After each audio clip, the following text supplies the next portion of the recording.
예, 안녕하세요. 오늘은 이제 기형아 검사에 대해서 결과지를 한번 볼게요. 그래서 이제 저번에 얘기했듯이 동영상 11주 동영상을 한번 보시면은 1차 기형 검사를 하게 되죠. 그때 이제 NT 값하고 그 태아의 목 투명대 두께가 3mm 이하인 거를 확인하고 요 PAPPA라는 검사를 합니다. 요 1차 검사를 하고 그 다음에 2차 검사는 16주 때 16주부터 18주 사이 하면 좋죠. 그 알파 페토 프로테인, 그 다음에 우리가 이제 그, 그 HCG, 그 다음에 에스트라디올, 이니빈이라는 이 네 가지 쿼드 테스트를 하게 되죠. 이것도 하는데 뭐가 중요하냐? 이제 환자 정보는 다 가렸어요. 다 없앴고 생년월일 이런 걸 왜 집어넣냐면은 나이가 중요합니다. 이 테스트를 하면은 결국 호르몬 수치이기 때문에 이 나이에 대해서 보정을 하고 또 체중,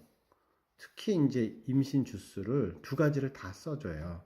우리가 이제 생리일 기준으로 하는 주수는 뭐 18주인데 초음파 주수가 제일 중요하겠죠. 17주 5일이다. 그래서 이게 17주 5일이다. 그래서 이 수치가 예를 들면 16주면은 비정상인데 17주 5일이면 정상일 수도 있습니다. 또는 17주 5일이면 정상인데 18주 5일이면 비정상일 수가 있어요. 그래서 임신 주수를 정확히 넣어주는 게 제일 중요하다. 그래서 임신 주수를 정확히 넣어줘야 된다. 그래서 제 동영상 보면은 6주에서 12주에 아기 크기로 잰 그 임신 주수가 가장 정확하다고 나와 있습니다. 그래서 제 동영상 중에 한번 뒤져보세요. 임신 주수를 아는 게 어려워요 하는 동영상이 있습니다. 그거 보시면 되겠고. 그래서 어찌됐든 기형아 선별 검사할 때 6주에서 12주 사이에 임신 주수를 정확히 재지 않으면은 이 결과도 달라진다. 그게 가장 중요합니다. 그리고 또 쌍둥이인지 아닌지도 당연히 체크하게 돼 있고 옛날에 다운 증후군이 있었던지 이런 것들로 NTD가 이제 그 누칼 트랜스루슨시가 두꺼웠는지 뭐 이런 것들도 뭐 또 당뇨 여부가 있는 거 이런 것들을 왜 하느냐 결국은 이런 것들이 이 기형아 검사에서 보고서에서 결과가 달라지는 요인이다 그렇게 보시면 되겠습니다. 그래서 이거 이제 보면 이 MOM은 이제 민이지 민 평균값이 이렇게 나왔다 평균하고 대비해서 괜찮다. 그래서 근데 이제 기형아 선별 검사잖아요. 선별 검사는 뭐냐면은 모든 검사는 두 가지가 있어요. 선별 검사, 스크리닝 테스트라 그래서 인거리라 그런 거예요. 무슨 얘기냐면은 병이 있으면은 일단 이 체크해서 병이 있는 걸로 나오는 겁니다. 그러면 문제가 뭐냐? 병이 없는 사람도 병이 있다고 나올 수가 있겠죠. 그렇죠? 그래서 선별 검사에서 양성이면은 확진 검사, 스페시픽 테스트라 그래서 확진 검사를 하게 되는데 이거는 아닌 거를 아닌 거라고 하는 검사입니다. 무슨 얘기냐면은 선별 검사에서 인거를 인거라 그랬단 말이에요.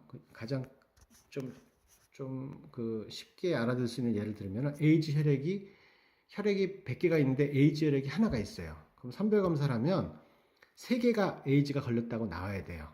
그 중에 하나는 꼭 있어야 된다. 그래서 선별 검사는 억울한 사람이 나올 수 있다. 그쵸? 그러면 3개 중에 아닌 거를 아닌 거라, 2개는 아니다라고 하는 게 확진 검사입니다. 그게 바로 양수 검사입니다. 그래서 선별 검사가 그럼 제일 나쁜 게 뭐겠어요? 10개 중에 하나가 에이즈 혈액인데 3개가 나왔는데 3개가 다 3개 속에 에이즈 혈액이 없는 거예요. 그러면 안 되겠죠. 그러면 이제 스크린 우리 선별 검사가 잘못된 거죠. 그런 경우들이 있어요. 그래서 병원에서 다 정상이라 그랬는데 다운 증후군 나오는 경우가 있습니다. 그게 문제가 되겠죠. 그건 또 어떻게 해결하는지를 제가 또 말씀을 드릴게요. 어찌됐든 그래서 선별 검사는 확진이 아니다. 그렇기 때문에 결과도 저위험군이라고 나오는 겁니다. 저위험군. 음성이라고 나오는 게 아니죠. 우리가 어떤 병에 걸렸을 때 걸렸다 안 걸렸다고 나오지 걸릴 위험이 저위험하다 이렇게는 안 하잖아요. 그 이유는 확진 검사가 아니기 때문에 그렇습니다. 죄송합니다. 그 나이에 의한 기본 위험도가 뭐냐면 이게 32세죠. 32세. 그래서 나이에 의한 위험도를 보면은 나이는 이제 35세 이상이면 무조건 고위험군이 된다 이런 뜻이고 이 32세에 되는 사람들의 다운 증후군 확률이 지금 이거는 정확히 안 나와 있습니다만 예를 들면은 1000분의 1이다. 그런데 이 쿼드 검사하고 1차 기형 검사하고 쿼드 2차 기형 검사가 음성이면 99,999분의 1이다. 그래서 많이 떨어진다. 그 뜻입니다. 죄송합니다. 어제 당직을 썼더니 그렇네요. 에드워드 증후군도 똑같아요. 이게 이 32세에 지금 통계표가 없습니다만은 에드워드 위험도의 확률은 1000분의 1 정도 됩니다. 예를 들면 뭐 500분의 1 정도 되고 그런데 이 두 가지 검사가 음성이면은 확률은 뭐 99,900, 10만 분의 1 정도로 떨어졌다. 그런 얘기예요. 신경관 결손도 마찬가지고. 그래서 보시면 컷오프 밸류가 있죠. 요게 이제 특히 다운 증후군이 중요하죠. 요게 이제 495분의 1보다 많으면 확률이 그러니까 100분의 1 정도 되면 500명당 1명 나와야 되는데 뭐 400명당 1명, 100명당 1명 나오면은 그런 경우 이 사람들은 양수 검사를 해라. 그런 뜻입니다. 그래서 보시면은 임신 주수, 체중, 나이 등을 종합하여 분석한 결과 이런 저위험군이다. 그래서 95% 검출률을 보이고 위양성률이 있다. 위양성은 뭐냐? 10개의 혈액 중에 1개가 에이즈인데 3개가 걸렸으면 2명이 위양성이죠. 그 위양성률이 5%다. 그런 얘기입니다.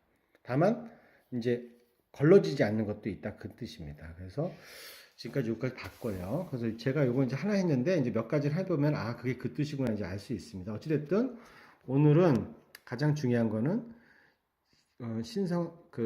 기형아 선별 검사의 가장 중요한 거는 산모 나이 그리고 임신 주수라는 겁니다. 그래서 요거를 정확히 하지 않으면 그래서 임신 초기 때 임신 주수가 정확하지 않으면 기형아 검사도 잘못되고 기형아 검사가 잘못되면 쓸데없는 양수 검사를 하거나 또는 기형아 검사가 잘못되면은 이상이 있는데도 정상으로 나온다. 그래서 임신 주수를 정확히 재는 게 되게 중요하다. 그 뜻입니다. 그거만 알고 계시면 돼요. 그래서 임신 주수가 정확한지 항상 보게 되고 요거는 왜 저위험군으로 나오느냐? 이거는 확진 검사가 아니기 때문에 그렇고 확진 검사를 하면 양수 검사를 할 수밖에 없다. 그런 뜻입니다. 이상입니다.